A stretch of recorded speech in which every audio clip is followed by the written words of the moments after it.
कहने वाला बहुत छोटा आदमी था, इसलिए बात थोड़ी आहिस्ता से आप तक के पहुंची। वो कहते हैं कायनात के सबसे बड़े मनसबदार को अज़ादार कहते हैं। चाहने वाले ने पूछ लिया सैयद ये बताइए इसकी दलील क्या है। अल्लामा दलील देते हैं, वो कहते हैं तुम्हें नहीं मालूम, ये जमीन पे फर्श बिछाकर आसमान वालों को बुला लेते हैं।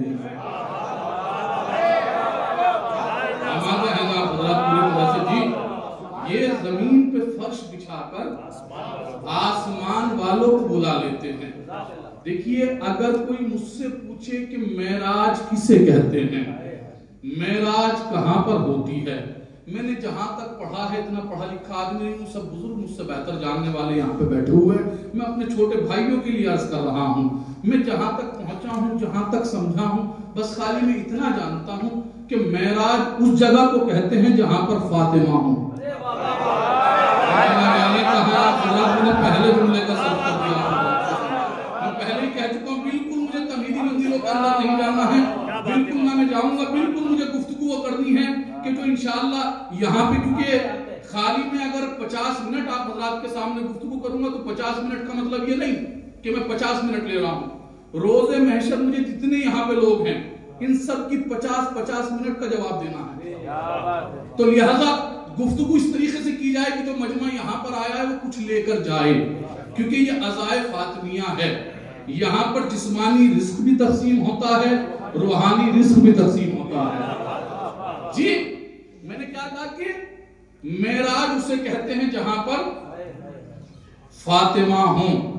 इसीलिए नबी को न जाने कितनी मेराजें हुई, भाई कितनी मेराजें हुई, लेकिन किसी मेराज का जिक्र नहीं है। एक मेराज के अलावा भाई, एक मेराज के अलावा किसी मेराज का जिक्र नहीं। किसका जिक्र है? का जो मेराज फातिमा को लाने में हुई, कहा है पता, जो फातिमा के करीब जाने में हुई उसका जिक्र है। जी, अब आप हज़रात पूरी तरह से आमादा। मैंने आप हज़रात के सामने जिस सूरे की तिलावत करने का शरफ हासिल किया, मैं कल आपको बता चुका हूं कि ये कुरान का सबसे छोटा सूरा है। किस वजह से? लफ्जों के एतबार से, लेकिन फजाइल के एतबार से सबसे बड़ा सूरा है, सबसे बुलंद सूरा है, क्योंकि ये सूरा है सूरह फातिमा, ये सूरा है सूरह बतूल। अच्छा, अगर इस सूरे की और आप अजमत को समझना चाहें, सबसे पहले आप जो है कुरान की शान नज़ूल को समझिए। अपने छोटे भाइयों के लिए अर्ज कर रहा हूं, बुजुर्ग मुझसे बेहतर जानते हैं। कुरान किस जमाने में नाजिल हुआ, वो हालात क्या थे, वो जमाना क्या था, वो पीरियड क्या थे। बस थोड़ी देर के लिए आप हज़रात मेरे साथ में रहेंगे, इंशाअल्लाह अगर मैं नतीजा पहुंचाने में कामयाब रहा तो शायद है कि बिल्कुल एकदम नए रूप से आप तक के बात पहुंचे। जी, देखिए, वो जमाना क्या था जिस जमाने में कुरान नाजिल हुआ। वो जमाना था जाहिलियत का जमाना, दौरे जाहिलियत। लेकिन जाहिलियत का जमाना जरूर था, वो जमाना, उस जमाने को नज्म का जमाना भी कहा जाता है। मैं क्या अर्ज कर रहा हूं हज़रात के सामने, वो जमाना शायरी का जमाना था। जहालत तो थी, लेकिन शायरी इतने उरूज पर थी उस जमाने में। शायरी का ये आलम था कि जो उस जमाने के बड़े शोरा थे, जो जितना बड़ा कसीदा कह देता था उसे उतना ही अपने ऊपर नाज हो जाता था, उतना ही घमंड हो जाता था, उतना ही तकब्बुर हो जाता था। और खाली तकब्बुर इतना नहीं रुकता था, जब लोग उससे मोहब्बत करना शुरू करते थे, लोग उससे उन्स करना शुरू करते थे, लोग उसको मानना शुरू करते थे। यहां तक क्या मिलता है कि एक शायर ने दावा नबूवत भी कर दिया। भाई, एक शायर ने दावा नबूवत भी कर दिया। कौन? मुतनब्बी। इसे मुतनब्बी किस लिए कहा जाता है? अरबी अदब का बहुत बड़ा शायर है।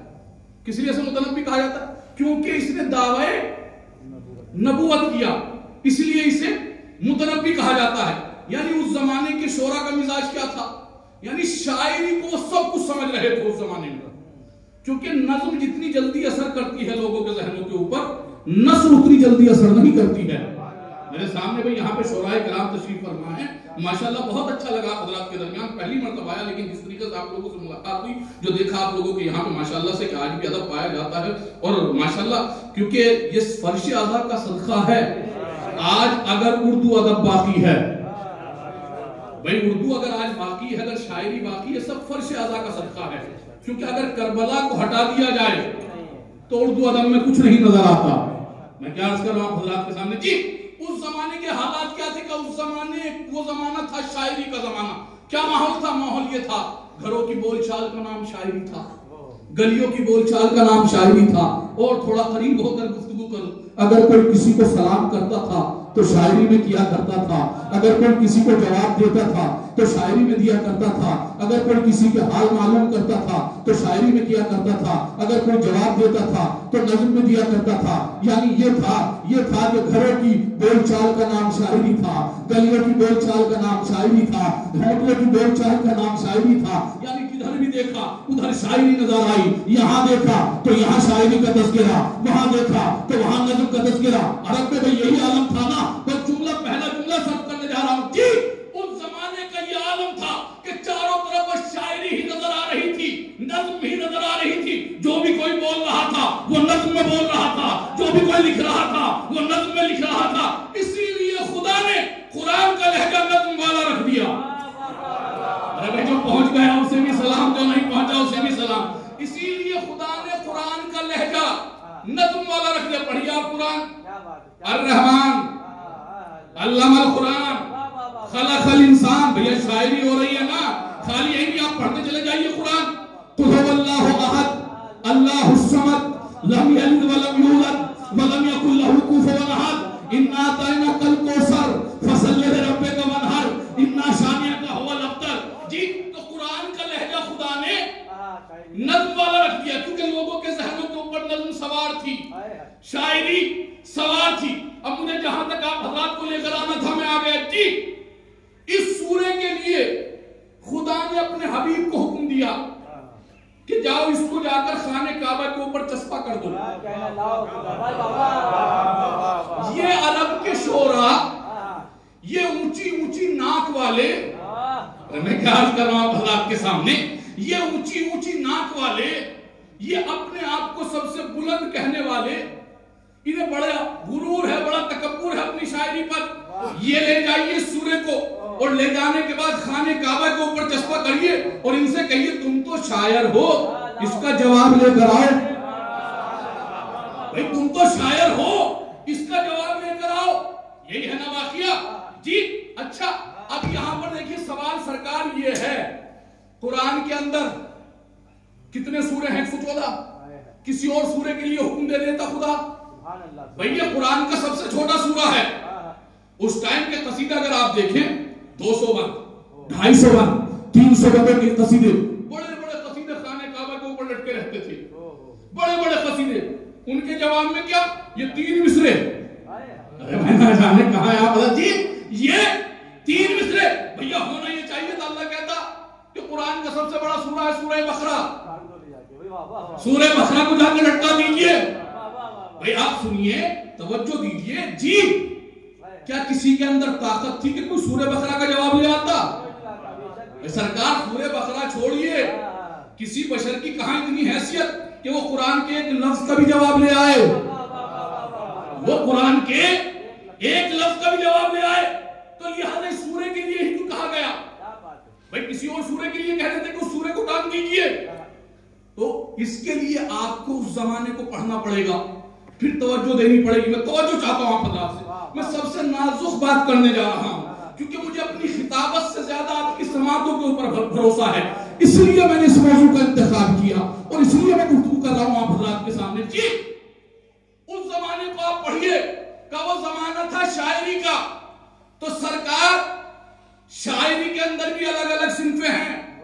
एक को गजल कहते हैं, एक को हज़ल कहते हैं, एक को रुबाई कहते हैं, एक को मसनवी कहते हैं, एक को मनखबत कहते हैं, एक को मनखसत कहते हैं, एक को कसीदा कहते हैं, एक को मरसिया कहते हैं, एक को मसनवी कहते हैं, एक को रुबाई कहते हैं, एक को सुलासा कहते हैं। अलग अलग सिन्फें हैं।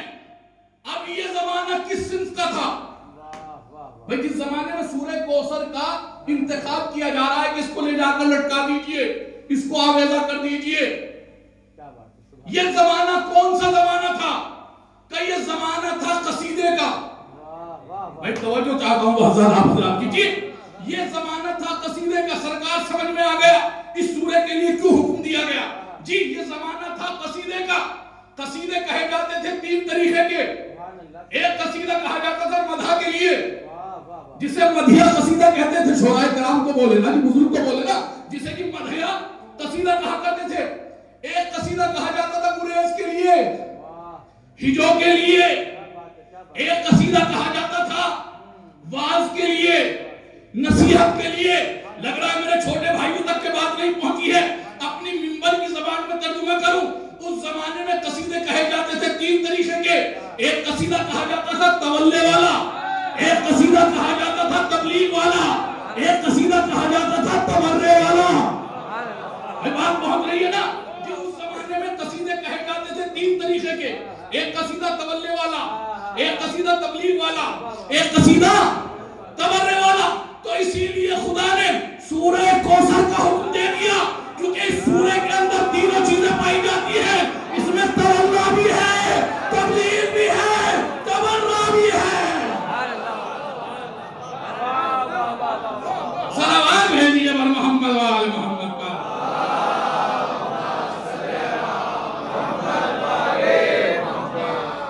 जी, इसके अंदर तीनों चीजें पाई जाती हैं। तवल्ला भी है, तबलीग भी है, तबर्रा भी है। लग रहा है मेरे छोटे भाई नहीं पहुंचे हैं, बुजुर्ग पहुंच चुके हैं। जी, इसके अंदर तीनों चीजें पाई जाती है। तवल्ला भी है, तबलीग भी है, तबर्रा भी है। पढ़िए आप, इन्ना ताइना कल कौसर तवल्ला है, फसल ले रब्बे का वनहर तबलीग है, इन्ना शानिया का हुवल अब्तर तबर्रा है। और आसान गुफ्तगू करो अपने सबसे छोटे भाई के लिए। इन्ना ताइना कल कौसर, हमने तुम्हें कौसर दिया, तवल्ला है। फसल ले रब्बे का वनहर, नमाज पढ़ो, कुर्बानी पेश करो, तबलीग है। इन्ना शानिया का हुवल अब्तर, हमने तुम्हारे दुश्मनों को बेऔलादा कर दिया। तबर्रा है, तबर्रा है, हमने तुम्हारे दुश्मनों को अब्तर कर दिया। जुमले को महसूस कीजिएगा भैया। अब अगर किसी को ये तीनों चीजें चाहिए तो इधर उधर जाने की जरूरत नहीं है, फर्शे आज़ा पर आ जाइए। फर्शे आज़ा पर आ जाइए। तवल्ला भी मिलेगा, तबलीग भी मिलेगी, तबर्रा भी मिलेगा। तीनों चीजें आपको फर्शे आज़ा पर नजर आएंगी। जो जमाना क्या था, वो शायरी का जमाना था, इसलिए खुदा ने सूरे का हुक्म दिया। देखा आपने, है 3 मिसरों का सूरा, लेकिन तीनों मिसरों में तीनों तरीके कसीदे पाए जा रहे हैं। तवल्ले वाला भी है, तबलीग वाला भी है, तबर्रे वाला भी है। कसम खुदा की, हमारे तो पूरे मजहब की बुनियाद ही इन तीनों चीजों के ऊपर है। जा रहे कहां है आप बोला? मैं इसलिए कह रहा हूं क्योंकि ये सूरा है, सूरह फातिमा। आपको बोलिए ना, ये सूरा है सूरह फातिमा, ये सूरा है सूरह सैयदा, ये सूरा है सूरह मुहद्दिसा। जी, क्योंकि ये फातिमा के नाम का सूरा है। तीनों चीजें पाई जाती हैं इसमें। ये फातिमा के नाम का सूरा है। बस एक वाकया हज़रत का, फिर अपने मौजू की तरफ आता हूं। जी, क्योंकि यहां पे शोरा इकराम तशरीफ फरमा है। मैं भी शायर हूं, खैर शायर तो हूं नहीं, तो बंदी कुछ कर लेता हूं, क्योंकि शायरी तो बहुत बड़ी चीज का नाम है। जी, देखिए, इमाम के जमाने में ये जितने भी शोरा हैं, मैं इनसे गुजारिश करना चाहता हूं, बुजुर्गों से माजरत के साथ, जब भी आप कोई शेर कहें, अहले बैत का शुक्रिया अदा करें, क्योंकि ये काम तुम्हारा और हमारा नहीं है। इनकी मदह के लिए तो कुरान चाहिए या अल्लाह का, या रसूल अल्लाह का फरमान चाहिए। इनकी मदह के लिए ये काम आपका और हमारा नहीं है। यह हर किसी के बस की बात नहीं है कि इनकी मदह में कुछ कहे। जब तक इनका इशारा ना हो, जब तक ये ना चाहे, कोई एक लफ्ज भी नहीं लिख सकता, एक हर्फ भी नहीं लिख सकता। एक शायर है इमाम के जमाने में, मेरे छठे इमाम का जमाना है। सलावत भेजो, थोड़ा थोड़ा करीब आ जाए, थोड़ा थोड़ा करीब आ जाए आप लोग। सलावत भेजते हुए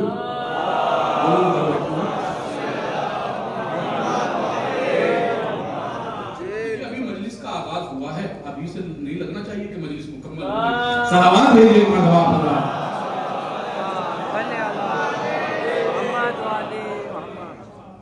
इमाम का जमाना है। इमाम के जमाने में एक शायर है। कौन शायर है? ये दरबारी शायर है। इमाम का दुश्मन है, दुश्मन अली है, अहले बैत का दुश्मन है, दरबारी शायर है। एक दिन आ गई तंगी, और आनी ही थी, क्योंकि दुश्मन इमाम था। परेशान हो गया। जब परेशान हुआ तो अपने पड़ोसी के पास गया। जाने के बाद अपने पड़ोसी से कहता है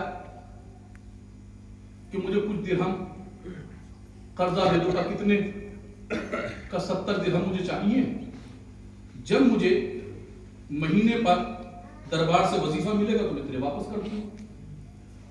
इतना कहना था। पड़ोसी ने कहा देखो भाई, तुम हो शायर और मुझे तुम्हारे ऊपर भरोसा नहीं। कौन सा शायर है? दुश्मन अहले बैत है जी। का मुझे तुम्हारे ऊपर भरोसा नहीं, मैं तुम्हें नहीं दे सकता, लेकिन हाँ पड़ोसी होने के नाते तुम्हें एक दरवाजा बता देता हूं। तुम्हें एक दरवाजा बता देता हूं, जाओ उसके दादा के लिए कुछ शेर कह लो। जब वो अपने दादा के शेर सुनता है तो बहुत खुश होता है और लोगों को बहुत ज्यादा इनाम से नवाजता है। अब इतना सुनना था कि इसने कहना कौन? इसने नाम बताया। जैसे इसने बताया कि तेरा दिमाग खराब हो गया, आज तक मैं उसके दादा के खिलाफ शेर कहता हुआ आया हूं। कहना भाई तुम तो शायर हो, कह लो, परेशान हो, परेशानी दूर हो जाएगी। मैं बहुत दूर तक की बात कर रहा हूं आप हजरात से जी। जो जहां तक पहुंच रहा है वहां तक पहुंचे जी। तो कह दो परेशानी दूर हो जाएगी। तुम परेशान हो? उसने कहा नहीं मैं नहीं कह सकता। ये चला गया अपने घर परेशान। आखिर में मरता ना तो क्या करता, जब कहीं से कुछ सहारा ना मिला। आखिर में ये कमरे के गोशे में गया। इसने जाने के बाद पूरा दिन मेहनत करने के बाद इसने एक मतला कहा, 2 शेर कहे मौला की शान में। एक मतला 2 शेर कहे और कहने के बाद ये मदीने में पहुंचा। मौला के यहां पे जाकर दस्तूर बात किया। जैसे ये पहुंचा, मौला के गुलाम ने कहा ये आया है। इमाम ने इसकी तरफ नहीं देखा। क्या बात? इमाम ने इसकी तरफ नहीं देखा क्योंकि ये खुशनसीब लोगों की तरफ देखते हैं।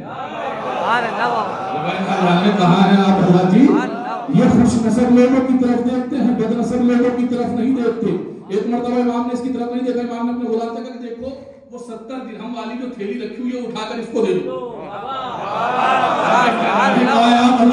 मौला को सलामत रखे। क्या कहा इमाम ने? इमाम ने कहा 70 दिरहम वाली थैली इसे दे दो। जैसे ही सुना इसने कहा कि ये क्या मामला, क्योंकि मुनाफिक था। समझ गया कि शायद है कि कुछ प्री प्लानिंग मामला हो। मैंने उससे बताया था, उसने इनसे बता दिया हो। एक मर्तबा ये कहना मैं कुछ कहकर लाया। इमाम ने कहा हम जानते हैं। कहना अच्छा ये बताइए आपको कैसे पता चला कि मुझे 70 दिरहम की जरूरत है? इमाम ने कहा हम ये भी जानते, तेरी जेब में एक पर्चा है जिसपे एक मतला और 2 शेर लिखे हुए हैं। इमाम ने कहा हम ये भी जानते, इतना कहना था परेशान हो गया। कहीं तो मैंने किसी को दिखाई भी नहीं, ये तो अकेले में जाकर कहे। परेशान हो गए। इमाम ने कहा तू जा सकता है? इसने कहा नहीं मैं सुनाना चाहता हूं। इसने कहा मैं सुनाना चाहता हूं। इमाम ने कहा सुना। जैसे इसने मतलब सुनाया, एक मरतबा मतलब सुनाना था, फिर इमाम से कहा अच्छा आपको भी मालूम है कि क्या लिखा हुआ है इसके ऊपर? इमाम ने कहा हम जानते हैं। इसने कहा कि सुनाइए। जैसे इसने कहा इमाम ने पहला शेर पढ़ा, खामोश हो गया। दूसरा शेर पढ़ा और ज्यादा खामोश हो गया। एक मरतबा मेरे इमाम ने कहा अब जा सकता है, अब जा सकता है। इसने कहा अभी तक तो चला जाता, अब नहीं जाऊंगा। इमाम ने कहा हुआ क्या है, हुआ क्या है? कहा नहीं मुझे ये बताइए, ये बताइए। मैंने न किसी को बिस्रे दिखाए, न सुनाए, न किसी को बताया। आपको कैसे पता चला? मेरे इमाम ने अजीब गरीब का मेरे इमाम ने कहा कि सुन, मदीने के चौराहे पे जाने के बाद कहना अपने जमाने के मोहम्मद ने कहा है जो भी कोई हमारे जद के हवाले से एक भी शेर लिखता है पहले लफ्ज हमसे इजाजत।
नमूना देखते हैं कि हमें चाहता किस मेयार से है, हमें चाहता किस मेयार से है।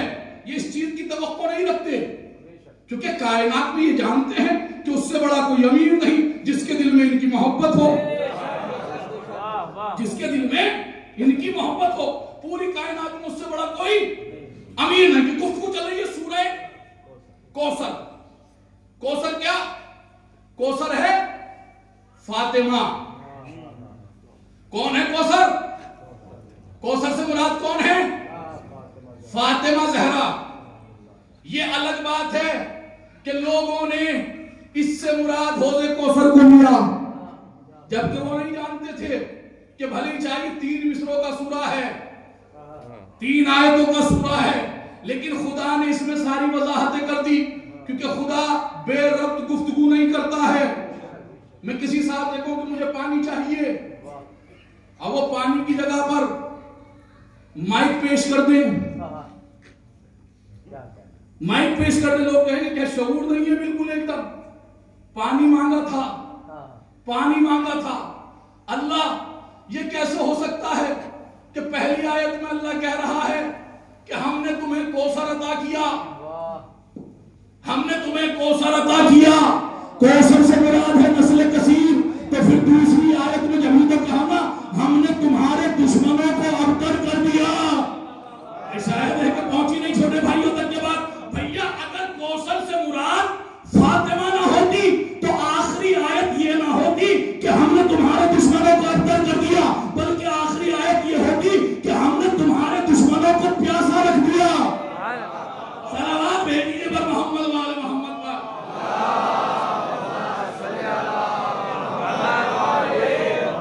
जी आखिरी आयत क्या होती? ये होती क्योंकि ये शहजादी वाला सूरा है। कैसे समझेगा कोई इंसान फातिमा की मंजिलत क्या है, फातिमा का मर्तबा क्या है, फातिमा की अहमियत क्या है, फातिमा की मंजिलत क्या है? ये किसी इंसान के बस की बात नहीं है, न किसी जहन में इतनी वुसअत है कि वो फातिमा को समझ सके। सबसे पहले तो आप लफ्ज़ फातिमा को समझिए कि फातिमा के माना क्या है। तवज्जो चाहता हूं आप हज़रात से। जी फातिमा के माना क्या? फातिमा है क्या? फातिमा है इसमें आजम। मैंने जुमले का सर्फ किया आप हज़रात के सामने। जी फातिमा है इसमें आजम। जब आप अपने बच्चों का नाम रखते हैं तो आप मौलाना से पूछते बताइए क्या माना है इसके, तो फातिमा के माना क्या है? फातिमा के माना है 3, क्योंकि लुगतें हैं 3। तवज्जो चाहता हूं आप हज़रात की। जी मैं तारागढ़ के अंदर मुझे बिल्कुल अफसोस ना हो कि मैंने बहुत छोटी बात की, फिर भी मैं पहुंचाने में कामयाब नहीं रहा अब तक। जी फातिमा के माना है 3, क्योंकि लुगतें हैं 3। एक लुगत है मुसलमानों की, एक लुगत है मोमिनों की, एक लुगत है इमामों की। ने कहा है आप जी, एक लुगत है मुसलमानों की, एक लुगत है मोमिनों की, एक लुगत है इमामों की। जब हमने मुसलमानों से पूछा कि फातिमा के माना क्या है, सबने लिखा फातिमा के माना नबी की बेटी। फातिमा के माना नबी की बेटी। जब हमने मोमिनों से पूछा फातिमा के माना क्या है, उन्होंने अजीब व गरीब जवाब दिया। वो कहते हैं फातिमा के माना है जिसके चाहने वाले के ऊपर जहन्नम की आग हराम हो। जी फातिमा के माना क्या? कि जिसके चाहने वालों के ऊपर जहन्नम की आग हराम हो। एक माना वो कि जो मुसलमानों ने बताए, एक माना वो जो कि मोमिनों ने बताए। मुसलमानों ने क्या बताया? फातिमा के माना नबी की बेटी। मोमिनों ने क्या बताया? फातिमा के माना जिसके चाहने वालों पर दोज़ख की आग हराम हो। जब इमामों से पूछा फातिमा के क्या माना, इमामों ने कहा कि जो सहन में ना आ सके, जो समझ में ना आ सके, जो इदराक में ना आ सके। इसीलिए तो मासूम ने फरमाया ना, लैलतुल कद्र से मुराद हमारी जद्दा फातिमा है। सलावत भेजिए जब मोहम्मद वाले मोहम्मद पर।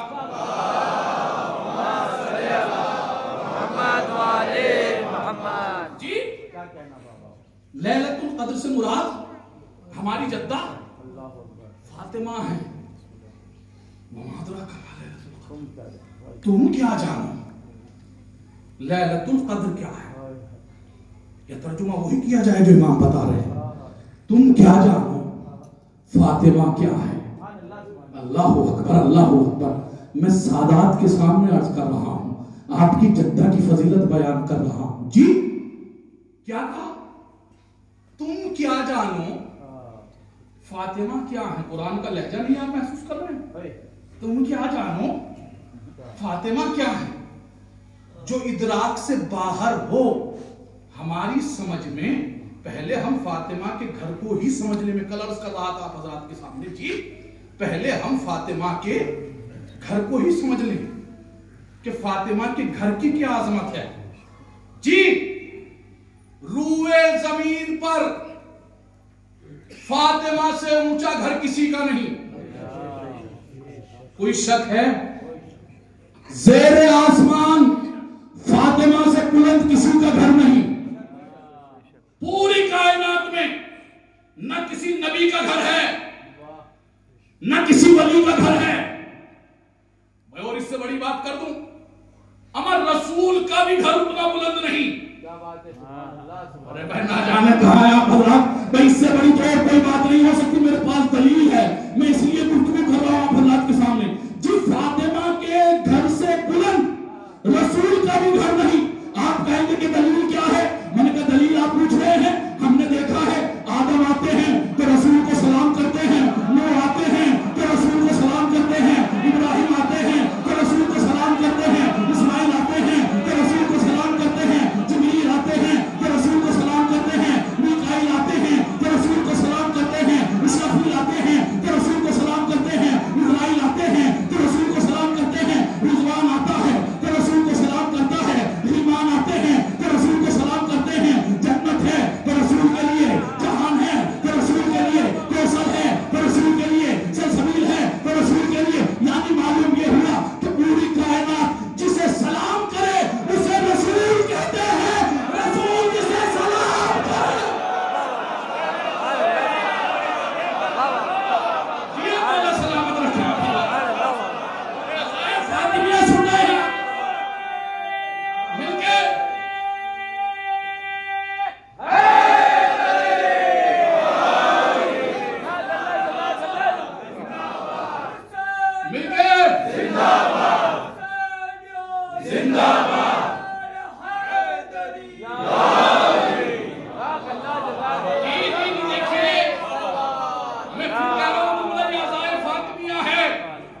चाहे कहीं मजलिस में बोले या ना बोले, लेकिन अज़ाए फातिमा में बोलना आपके ऊपर वाजिब है, क्योंकि तुम्हारी ये वाहवा, तुम्हारी ये जबान बीबी के मुकदमे में दर्ज की जाएगी, क्योंकि तुम उसके हक में बोल रहे हो कल जिसके हक में कोई बोलने वाला नहीं था, और इसके हक में हर कोई नहीं बोल सकता।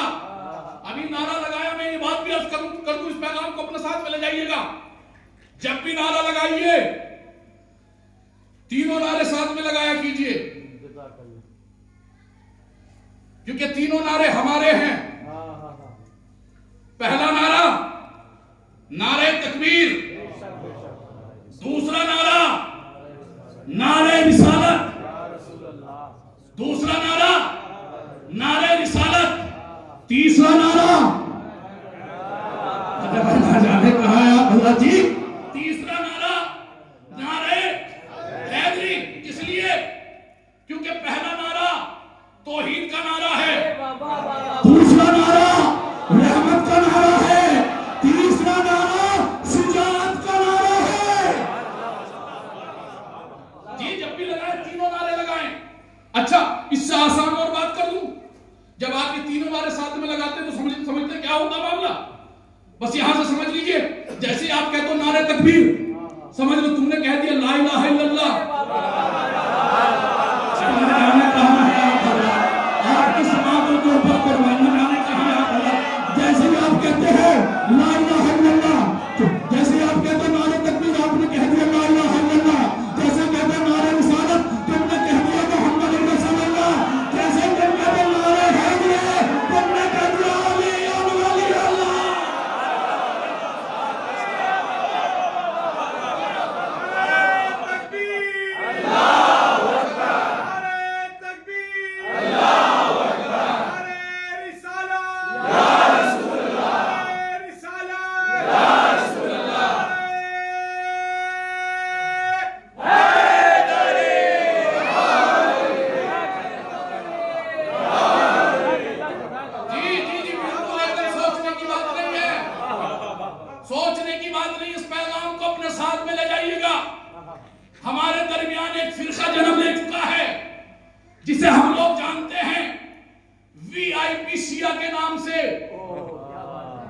यहाँ पे कोई नहीं होगा, मुझे नहीं यकीन है, लेकिन अगर हो तो उसको हिदायत दे अल्लाह। कौन? कब वीआईपी शिया, ये कौन है? ये वो लोग हैं कि थोड़ा सा वक्त ने क्या नवाज दिया, अपनी हैसियत भूल गए। थोड़ा सा वक्त ने क्या नवाज दिया, अपनी हैसियत भूल गए। थोड़ा सा पैसा क्या आ गया, अपनी हैसियत भूल गए। नौजवानों हमेशा याद रखना, अल्लाह किसी को देकर आजमाता है, किसी से लेकर आजमाता है, किसी को देकर आजमाता है, किसी से लेकर आजमाता है। देकर देखता कि फिरौन तो नहीं बन जाता, लेकर देखता कि हमसे खिलाफ तो नहीं चला जाता, दूर तो नहीं हो जाता। सब्र का मात्रा कितना है, मोमिन है या नहीं? जी, वीआईपी शिया का इनकी पहचान क्या है? का इनकी पहचान यह है कि अगर ये कहीं जलूस में हैं तो पांव में इनके कैंपस या टफ्स के शूज होंगे। ये अलम से तकरीबन आपको 15 फीट दूर खड़े हुए दिखाई देंगे।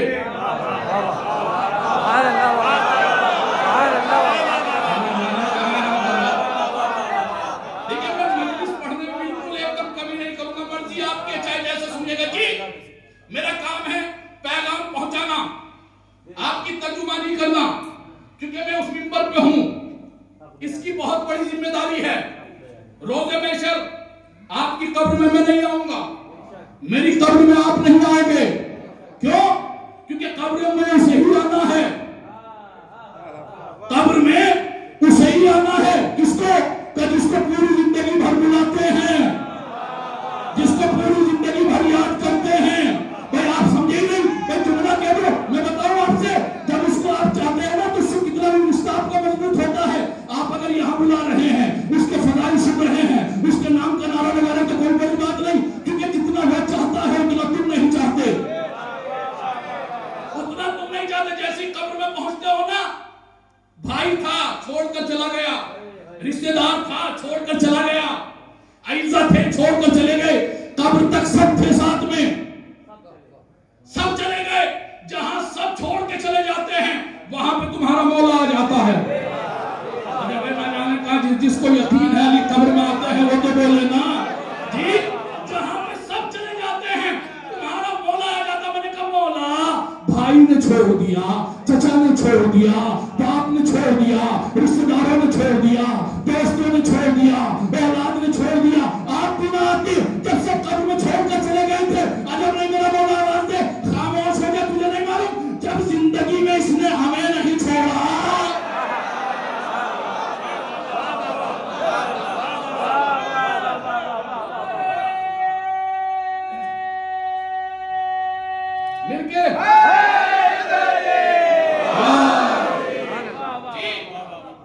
ये अगर जलूस में है तो अलम से 15 फीट दूर खड़े हुए नजर आएंगे, पांव में कैंपस के शूज, हल्के में मातम करते हुए नजर नहीं आएंगे, क्योंकि थोड़ा सा वक्त ने नवाज दिया ना, बस ये हालत। किसी ने कहा मातम कर लीजिए, क्या रे वो इनका काम है, यानी मातम को गरीबों की अलामत समझता है। अल्लाह अकबर, अल्लाह अकबर। मातम को गरीबों की अलामत समझता है। कसम खुदा की जुमला कहकर जा रहा हूं, मुझसे ज्यादा तजुर्बे मेरे बुजुर्गों के हैं, मुझसे ज्यादा जमाने मेरे बुजुर्गों ने देखे हैं। जी, जो हुसैन का मातम नहीं करता ना, वो अपनी तकदीर का मातम करता है।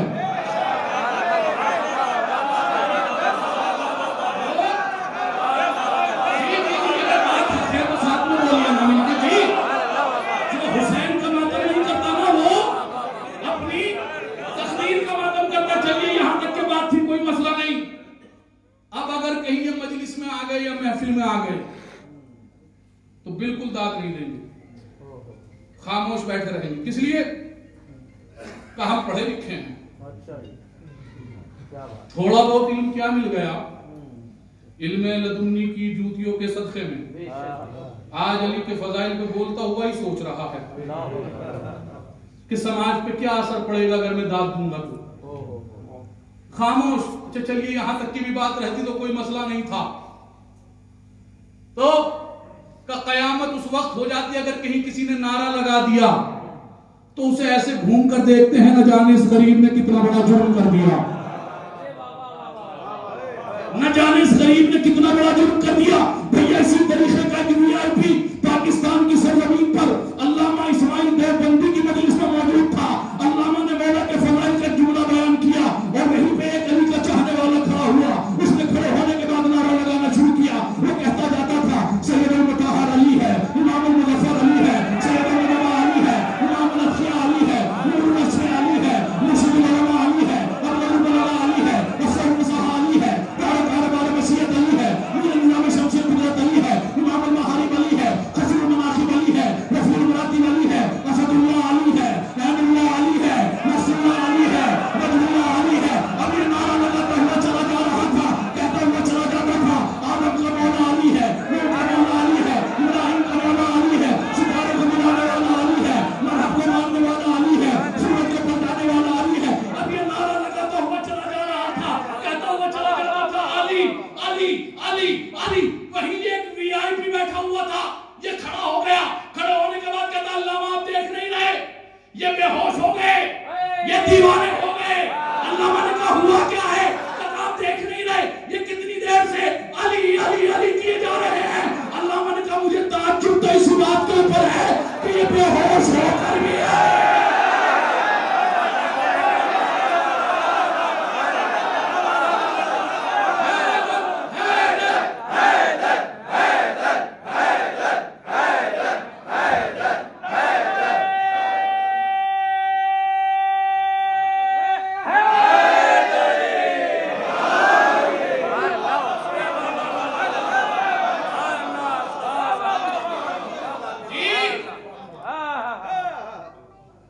लोग अपनी नजर में वीआईपी होना और है, अहले बैत की नजर में वीआईपी होना और है।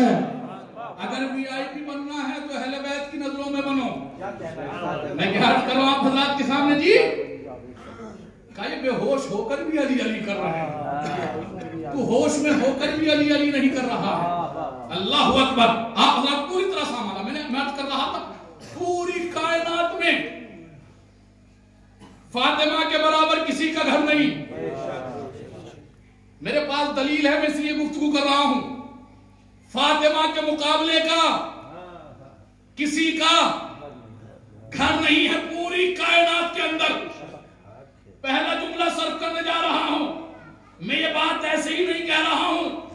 पूरी कायनात में फातिमा के मुकाबले का कोई घर नहीं है, क्योंकि मैंने सारे नबियों के घर देखे हैं, इसलिए तुम्हारे सामने बोल रहा हूं। इसलिए मैंने आदम का घर देखा, अच्छे भी मिले बुरे भी मिले। मैंने नूह का घर देखा, अच्छे भी मिले बुरे भी मिले। मैंने इब्राहिम का घर देखा, अच्छे भी मिले बुरे भी मिले। मैंने अपने नबी का घर देखा, अच्छे भी मिले बुरे भी मिले। लेकिन ये इब्राहिम फातिमा का घर है।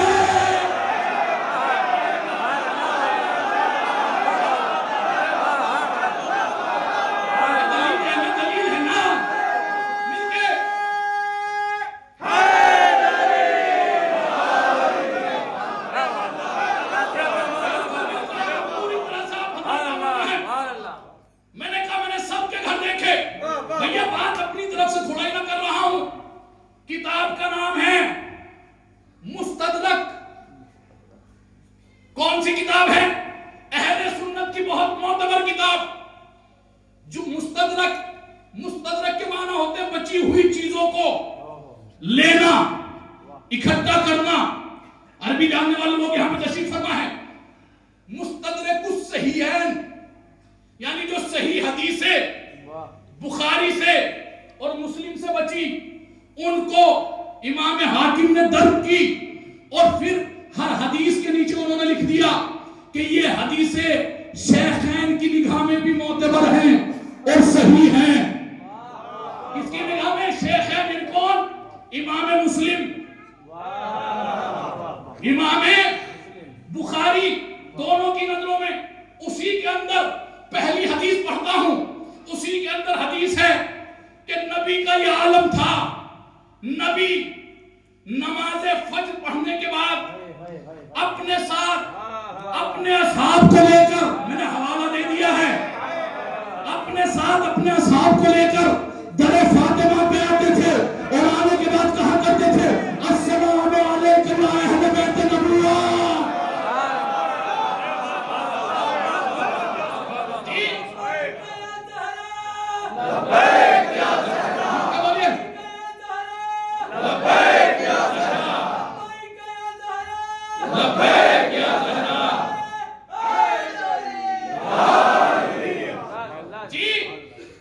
क्या लिखा, हदीस पूरी कहूं ये भी मुकम्मल जी।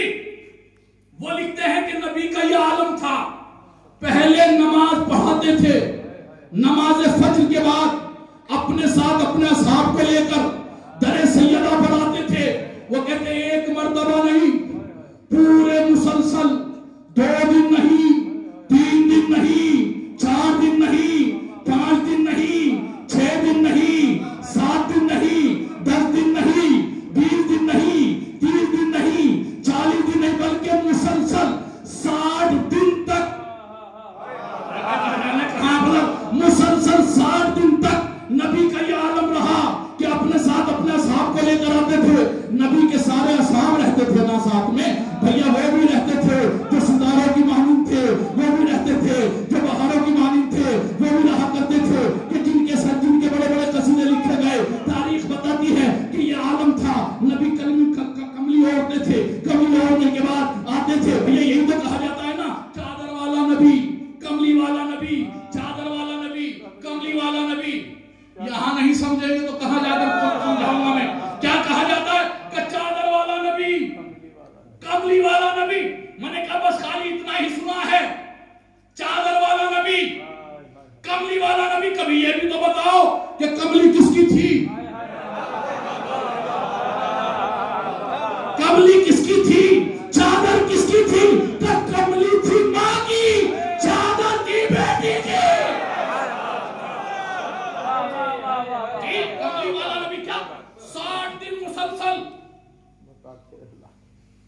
मुतवातिर फातिमा के दरवाजे पर क्या करते थे? पहले नमाज के बाद दरे सैयदा पर आया करते थे।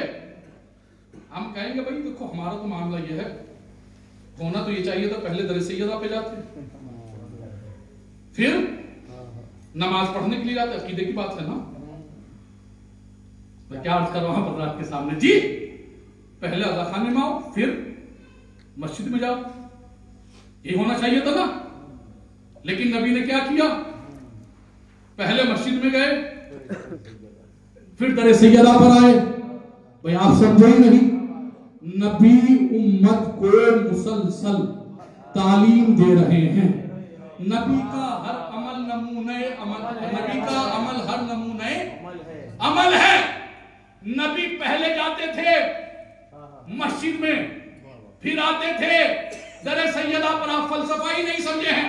मेरे छोटे भाई तक के अभी तक लग रहा बात ही नहीं पहुंची है। मैं फिर कह रहा हूं, नबी पहले मस्जिद में जाया करते थे, फिर दरे फातिमा पर आया करते थे। पहले मस्जिद, फिर दरे फातिमा, पहले मस्जिद, फिर दरे फातिमा। आप समझे ही नहीं भैया।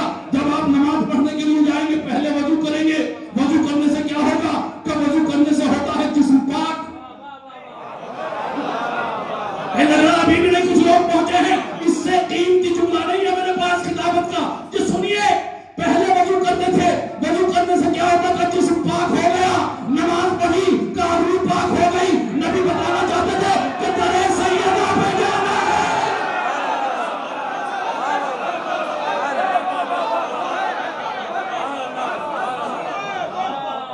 इसका यहाँ पे जाना है, वहां पे जाना जहाँ पे आए तथहीर का पहरा है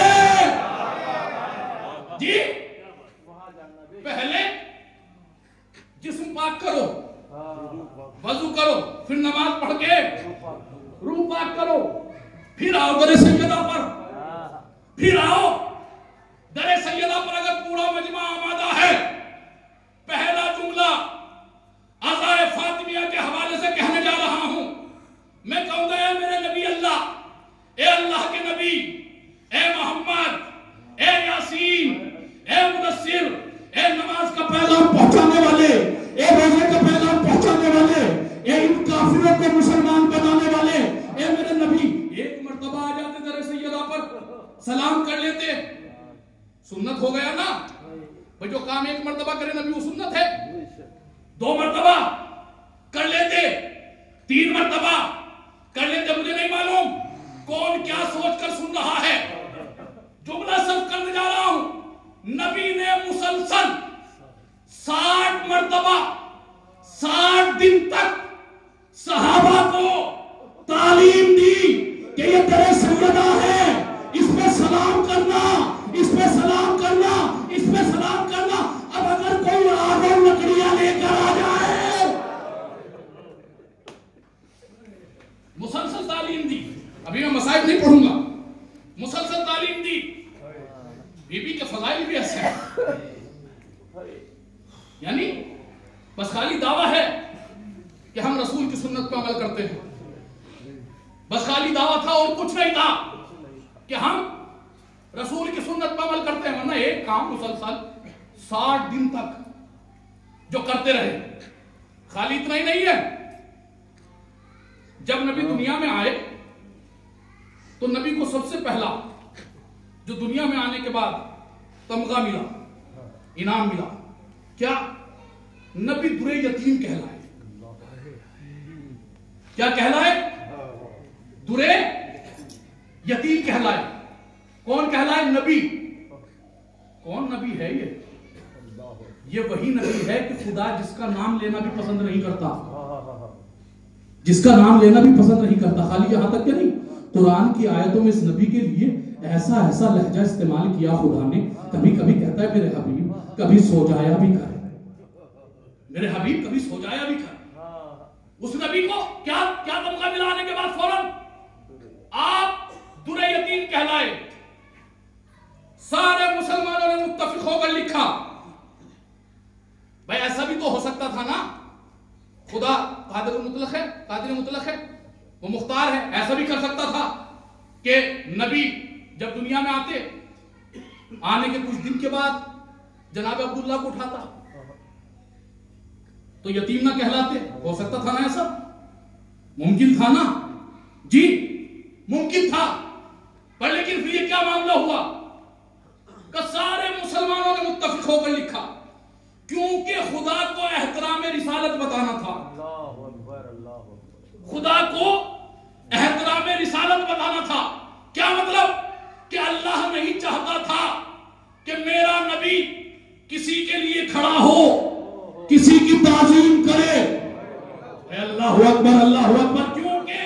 क्योंकि बेटे के ऊपर बाप का एहतराम है वाजिब।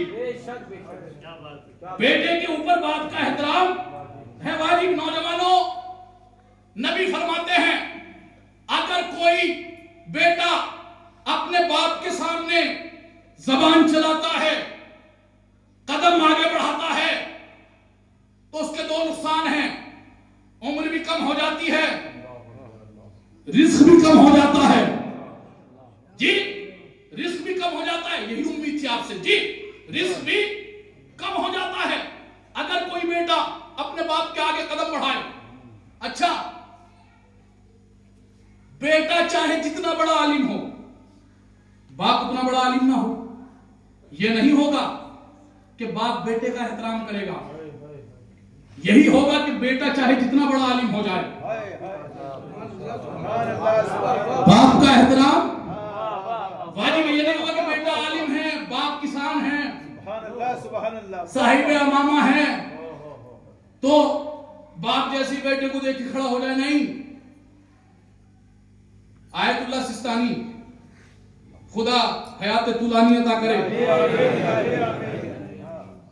आप जितने बड़े आलिम हैं, आलम हैं आपके वालिद उतने बड़े आलिम नहीं थे, लेकिन अगर उनके वालिद उनके सामने आ जाएं और आयतुल्लाह सिस्तानी बैठे रहें, एहतराम में खड़े ना हो, तो शरफ चला जाएगा। भाई मेरे पास दलील है, मैं इसलिए आपके सामने गुफ्तगू कर रहा हूं जी। शरफ चला जाएगा, किस लिए? क्योंकि बेटे के ऊपर बाप का एहतराम है वाजिब। बेटे के ऊपर बाप का एहतराम है वाजिब। भाई मेरे दामन में दलील है, जब जनाबे याकूब से जनाब यूसुफ मिलने के लिए आए। यूसुफ घोड़े के ऊपर बैठे रहे, साथ में लश्कर था। यूसुफ के जहन में ख्याल आया कि अगर मैं बाप के एहतराम में उतरा तो ना जाने क्या होगा, इन पे क्या असर होगा। तारीख बताती है कि यूसुफ के हाथ से रोशनी निकली और चली गई। यूसुफ ने कहा क्या हुआ? कहा हमने तेरी नस्ल से नस्ल नबूवत खत्म कर दी, हमने तेरी नस्ल से नस्ल नबूवत मुनक़ता कर दी। किस लिए? बस खाली सोचा, ना जाने कहां है आप हजरत, बस खाली सोचा यूसुफ ने याकूब के लिए, जबकि यूसुफ भी नबी हैं, याकूब भी नबी है, लेकिन याकूब है बाप, यूसुफ है बेटा। सोचा क्या हुआ? का शरफ चला गया। कसम खुदा की, नबी ने हदीस फरमाई, सुनो मैं और अली इस उम्मत के बाप हैं। मेरे सामने मजलिसी मजमा बैठा हुआ है, मैं शीशों के सामने पढ़ रहा हूँ, शीशों के सामने नहीं पढ़ रहा हूँ। मैं अर्ज कर रहा हूँ फजलात के सामने, क्या जी क्या फरमाया? मैं और अली इस उम्मत के बाप हैं। आप अभी भी नहीं समझे? हमें जब उम्मत के बाप की, जो उम्मत के जो आम बाप हैं, जब उनकी इतनी अजमत है, तो जो पूरी उम्मत का बाप है उसकी क्या अजमत होगी, उसकी क्या अहमियत होगी जी। सब मुसलमानों ने लिखा मुत्तफिक होकर, क्योंकि बेटे के ऊपर बाप का एहतराम होता है वाजिब, इसलिए खुदा को यह गवारा नहीं था कि मेरा नबी किसी के एहतराम में खड़ा हो, मेरा नबी किसी की ताज़ीम करे। इसीलिए नबी के आने से पहले नबी के वालिद को दुनिया से उठा लिया गया, नबी के वालिद को वापस बुला लिया गया। आप समझे ही नहीं मैं क्या लिखा? क्योंकि खुदा को यह गवारा नहीं था मेरा नबी किसी की ताज़ीम में खड़ा हो, खुदा को यह गवारा नहीं था।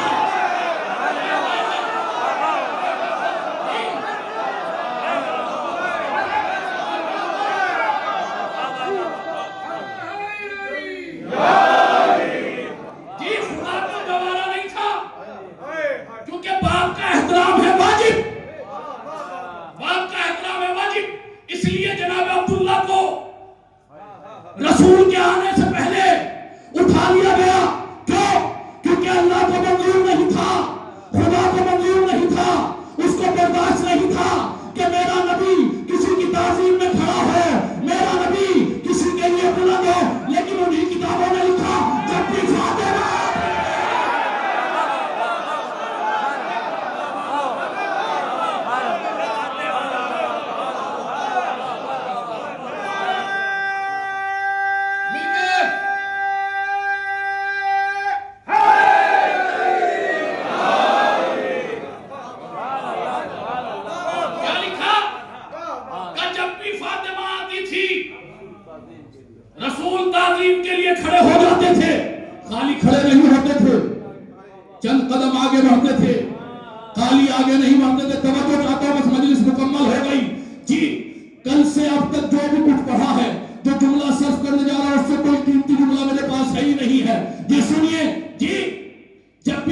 जब भी फातिमा बढ़ने के बाद हाथ को पकड़ते थे, हाथ का बोसा लेते थे, बोसा लेने के बाद अपने साथ में लेकर आते थे, जिस जगह खुद बैठते थे, जिस जगह खुद बैठते थे पहले वहां फातिमा को बिठाया करते थे, फिर खुद बैठ जाया करते थे। पहले फातिमा को बिठाते थे, फिर खुद बैठ जाया करते थे। लगता है बात ही नहीं पहुंची है मेरे छोटे भाइयों तक, क्योंकि इतनी आसान बात नहीं थी जो मैंने आपके सामने पेश की है। जी मैं यहां पर आया हूं मजलिस पढ़ने के लिए, तारागढ़ में मरसिया हो रहा था, एक मौलाना आ गए, मैं फौरन उन्हें देखकर अपनी जगह से बुलंद हो गया। आप लोगों ने देखा कि मौलाना एहतराम करते हैं, लगता है मौलाना के जानने वाले हैं। मैं चंद कदम और आगे बढ़ा, आपने कहा लगता है कि कुर्बत थोड़ी ज्यादा है। मैंने जाने के बाद हाथ का बोसा लिया, आपने कहा कि लगता है मौलाना बहुत ज्यादा करीबी है इनके। मैं उनका हाथ पकड़ के आगे लेकर आ गया, उनको यही बिठा दिया। आपने कहा कि लगता है कि मौलाना के बहुत ही ज्यादा करीबी है, इसलिए मौलाना इतना एहतराम कर रहे हैं, मानते हैं। यहाँ तक की बात ठीक थी, लेकिन जैसे ही मरसिया खत्म हुआ आपने मुझसे कहा बिस्मिल्लाह, मैंने उनसे कहा बिस्मिल्लाह। यहां तक आप खामोश थे, अब आप खामोश नहीं रहेंगे। आप कहेंगे किबला सुनिए, अपनी जगह या तो उसे बिठाइए कि जो आपके जैसा हो। हाय हाय हाय हाय हाय, अपनी जगह या तो उसे बिठाइए कि जो आपके जैसा हो, या उसे बिठाइए जो आपसे अफजल हो।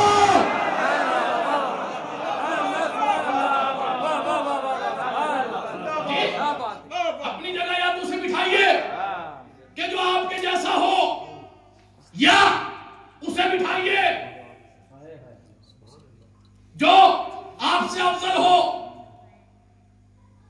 यहां क्या एक बाप बेटी की ताजीम कर रहा है? एक बाप क्या बेटी की ताजीम कर रहा है? का नहीं सरकार, अगर बेटी की ताजीम होती ना तो उम्मत के लिए सुन्नत बन जाता। बाप के लिए बेटी की ताजीम करना, क्योंकि यहां पर रसूल मोहम्मद अपनी बेटी फातिमा की ताजीम नहीं कर रहे हैं। क्या कि यहां पे एक मनसब जो है दूसरे मनसब की ताजीम कर रहा है। न जाने कहां है आप भला जी, एक ओहदा दूसरे ओहदे की ताजीम कर रहा है, एक मनसब दूसरे मनसब की ताजीम कर रहा है। यहां पर क्या फातिमा को अपनी जगह बिठा दिया, सहाबा का मजमा भरा हुआ है, किसी की आवाज नहीं निकली कि मोहम्मद आपने अपनी जगह फातिमा को बिठा दिया, आपने अपनी जगह फातिमा को बिठा दिया। आवाज कैसे निकलती?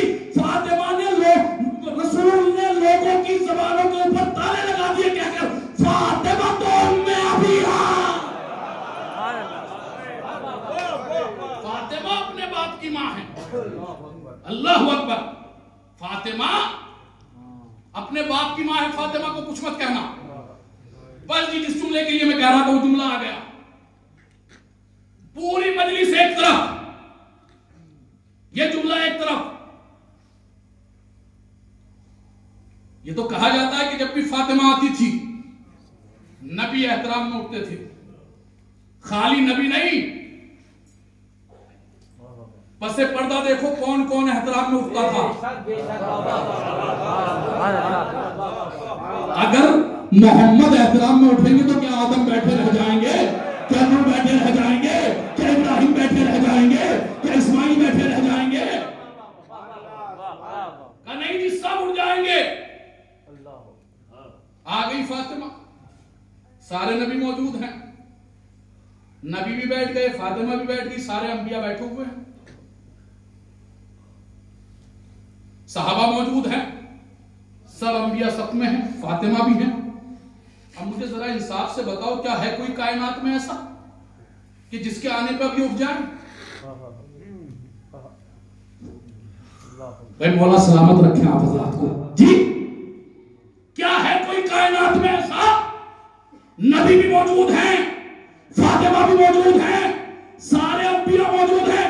क्या है कोई कायनात में ऐसा कि जिसके आने पे सब उठ जाए? कहां है? अगर उसी पद में टहलते हुए अली आ जाए, बात नहीं पहुंची है अभी तक। कुछ लोग अभी तक ताज्जुब में हैं। इसी पद में अगर टहलते हुए अली आ जाए, क्योंकि हर जोजा के ऊपर अपने शोहर का एहतराम वाजिब है।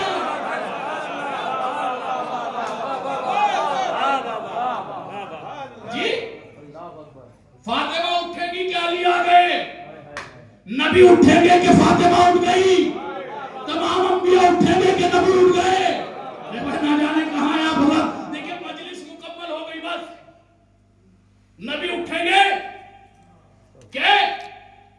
फातिमा उठ गई। अंबिया उठेंगे, नबी उठ गए, अब अली भी आकर बैठ गए। अब है कोई कायनात में जिसके आने पे ताज़ीम में खड़े हो जाए? देखिए मजलिस तो हो गई। है कोई कायनात में कि जिसके आने पे ये सब बुलंद हो जाए? मौला सलामत रखें, जिए रहें, शाद रहें, आबाद रहें। अब भैया अगर इसी पद में टहलते हुए अबू तालिब आ जाए,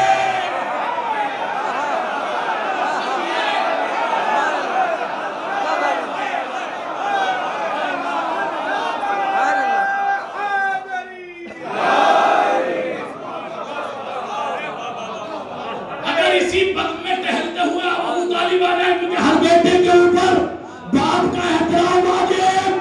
अली उठेंगे, मेरे बाबा आ गए,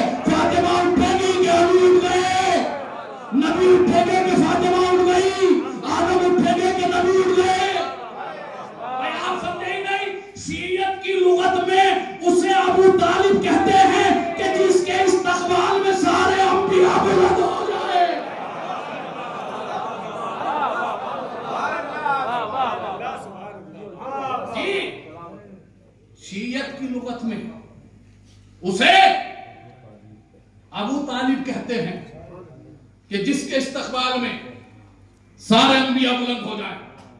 बस मैंने मजलिस मुकम्मल कर दी। अहले ज़बान तशरीफ फरमा है और जो ज़बान जानने वाले अफराद तशरीफ फरमा है।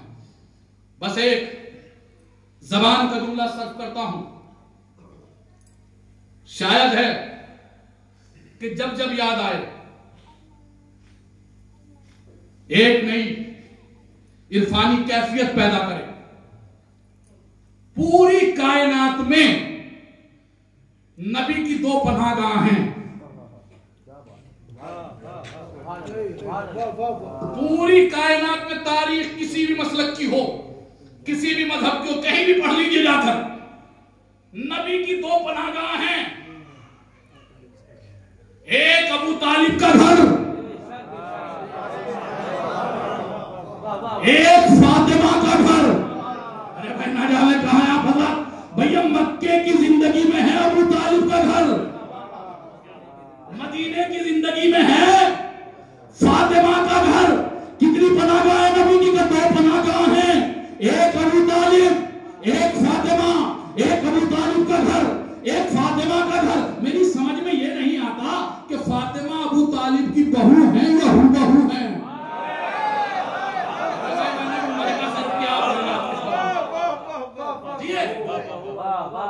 फातिमा अबू तालिब की बहू है या हूबहू है। इस मंजिल पर देखिए, अपने बाबा को सहारा देने वाली फातिमा है।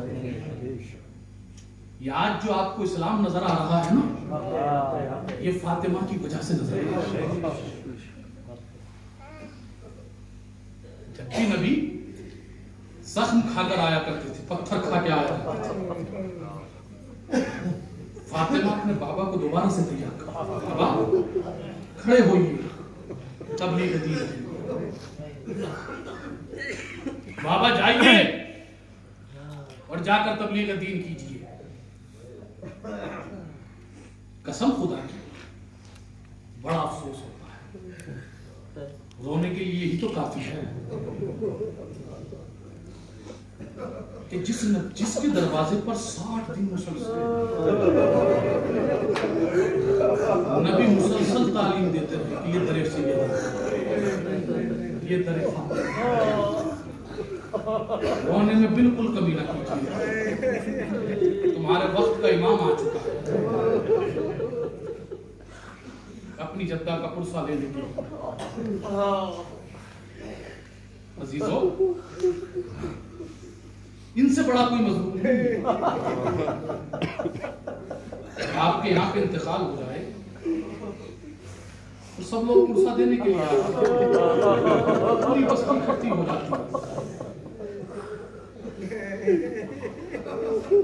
इनको पुरसा नहीं दिया जाता, बल्कि ये कहा जाता है कि अली सैयदा से कहिए या तो रात को रोया करो या दिन को रोया करो। अल्लाह अकबर, अल्लाह अकबर, बोला तो सिवाय याद रहा, याद रहा।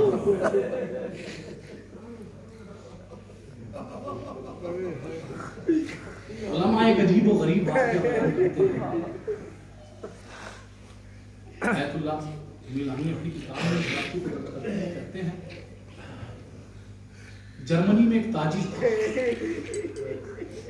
बहुत बड़ा ताजिर था। उसके पास पैसे की कमी नहीं थी, बहुत ज्यादा था। उसके बस एक ही बेटा था और कुछ नहीं था। वो कहते हैं एक दिन अचानक कैसे हुआ कि उसकी बेटी का एक्सीडेंट हो गया और एक्सीडेंट में उसकी बेटी की पसलियां टूट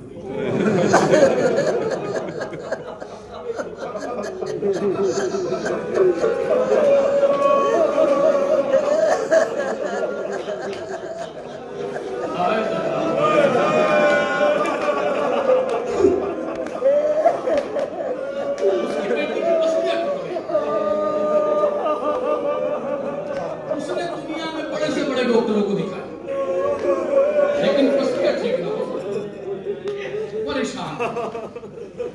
बेटी का ये आलम है कि बेटी बिस्तर पर पड़ी हुई है, दिन पर दिन घुलती जा रही है, खत्म होती हुई चली जा रही है।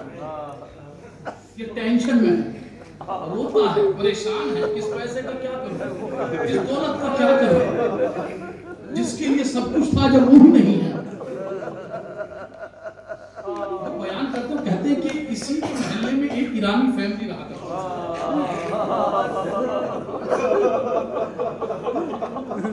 हाँ, एक औरत रहती थी, खुशियां थी फैमिली। उस औरत ने से पूछा कि बताओ भाई, आपकी बेटी नहीं दिखाई देती, ये खामोश है।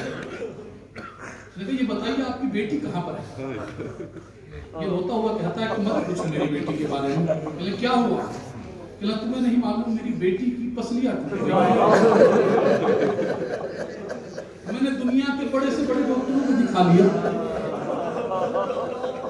लेकिन कोई इलाज नहीं कर पा रहा है। ये औरत कहती है कि मुझसे मिलवाओ अपनी बेटी को। ये गई मौजमा, जाने के बाद इसने इसकी बेटी को देखा, पसलियां टूट चुकी। जुमले को एहसास कीजिएगा, मसाइल एहसास का नाम है। ये कहती कि बीबी तुम्हें क्या हुआ? उसकी बेटी कहती है कि मेरी हालत बहुत गैर है, मैं बता नहीं सकती, ना मैं बयान कर सकती। ये कहती हुआ क्या है? कि ना मुझे रातों को नींद नहीं आती। क्या मतलब? तो मेरी पसलियां टूट गई है, मुझसे सांस भी नहीं लिया जाता।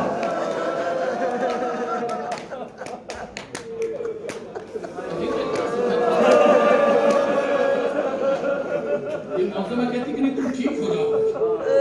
हमारे पास एक डॉक्टर है, इसका बाप जैसे डॉक्टर का नाम सुनता है वो तड़प जाता है, और तड़प कर कहता है कि बीबी जितनी दौलत चाहो दुनिया की सारी दौलत दे दो, बस इसे ठीक कर दो। एक मरतबा ये बीबी कहती है कि नहीं तुझे नहीं मालूम, वो डॉक्टर पैसे नहीं देता। क्या? उन्हें पैसे नहीं चाहिए, बस वो मोहब्बत चाहते हैं। तो कौन है? इसने कहा कि बस खाली तुम विर्द करो 100 मरतबा, तुम एक तस्बीह पढ़ो, या ज़हरा अदरिकनी, या ज़हरा अदरिकनी, या ज़हरा अदरिकनी।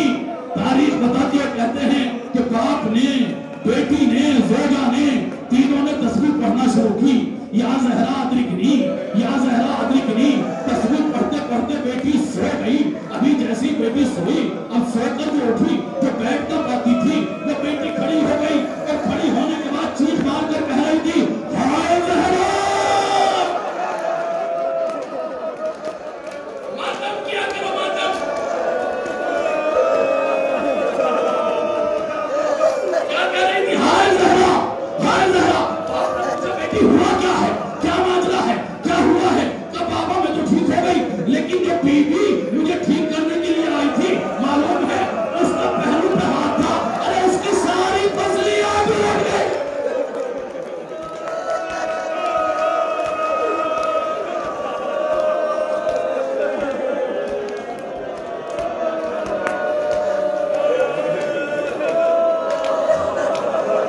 जज़ाकल्लाह या इमाम ज़माना, अपनी जद्दा का पुरसा कबूल कीजिए, अपनी जद्दा का पुरसा कबूल कीजिए।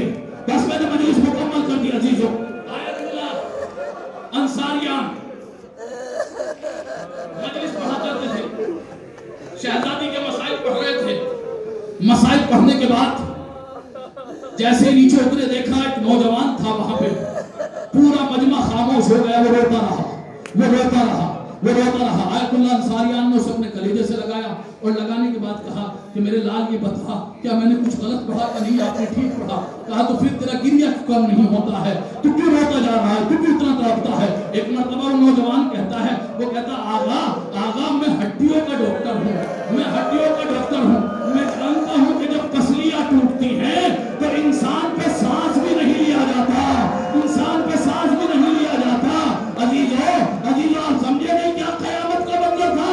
अरे फातिमा के लिए खुरासानी कहते हैं कि बीबी एक ही करवट से सोया करती थी।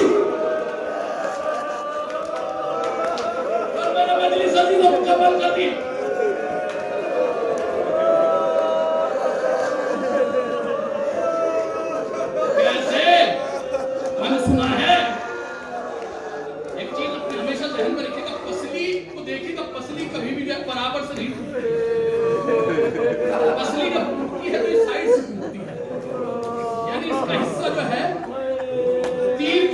निकल जाता है। अल्लाह अकबर, शहजादी की पसलियां टूटी हुई थी। अल्लाह अकबर। आयतुल्लाह बहिस्ता सानी, बस 2 जुमले उनके पढ़ूंगा, मजलिस मुकम्मल। बड़ा काम किया है अज़ाए फातिमिया के लिए। वो कहते हैं कि जब फातिमा के दरवाजे पर आग लगा दी गई, फातिमा का दरवाजा कैसा था? इसमें मीखे लगी हुई थी। आपने देखा होगा जो पुराने जमाने में घर होते थे, दरवाजे के पीछे ही दीवार बना दिया करते थे, ताकि अगर घर खुला, दरवाजा खुला रह जाए तो जिससे बेपर्दगी ना हो सके। वो वहां पर पीछे दीवार थी। तारीख बताते वो कहते हैं कि जिस वक्त फातिमा का दरवाजा ना खुला, इन्होंने आग लगा दी। आग लगाने के बाद इन्होंने दरवाजे को ऐसे ढकेला कि फातिमा दीवार के बीच में पिस गई। फातिमा के ऊपर चलता हुआ दरवाजा गिरा। अजीजों, तारीख बताती है, कहते हैं कि उस दरवाजे के अंदर कुछ मीखे थी जो चलकर लाल हो गई थी। अरे वे कीड़े, वे मीखे फातिमा की फसलियों में बेहोश हो गई। फातिमा ने कहा, पिता मेरा बाप है।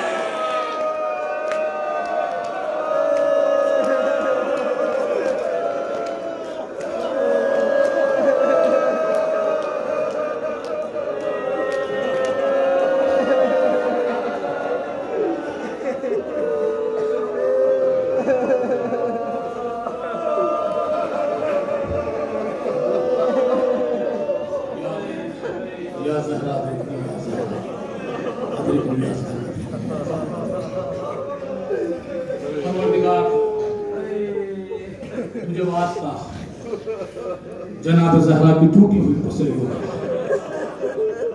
हम सबके पुरसे को कबूल परवरदिगार, जिन लोगों ने इस प्रोग्राम के अंदर दामे दिरहम सुखन जिस एतबार से उन सबकी काविशों को कबूल फरमा। परवरदिगार, जितने परेशान हाल हैं उन सबकी परेशानियों को दूर फरमा। परवरदिगार, अज़ाए फातिमिया के सदक़े में जहाँ जहाँ पर भी मजलूम है उनकी हिफाजत फरमा। परवरदिगार, तुझे वास्ता अज़ाए जनाब ज़हरा सलामुल्लाह अलैहा का जितने भी बेजुर्म खता जेल में हैं उन्हें जल्द से जल्द रिहाई की खबर सुना। परवरदिगार, जो बे औलाद हैं उन्हें तुझे साहिब कौसर का वास्ता, उन्हें तू औलाद नरीन अता फरमा। परवरदिगार, जितने भी हमारे नौजवान बेरोजगार हैं उन्हें तू जनाब ज़हरा के सदक़े में रोजगार इनायत फरमा। परवरदिगार, सब दुआओं में सबसे अहम दुआ ये है कि हमारे सरों पर हमारे उलमाए कराम का साया कायम और दायम रख। परवरदिगार, सब दुआओं में सबसे अहम दुआ ये है कि फिर वक्त की यजीदियत ने सर को उठाया है। हमारे वक्त के हुसैन के ज़हूर में ताजील फरमा, हमें उनके अवान में शुमार फरमा। मातम जनाब ज़हरा।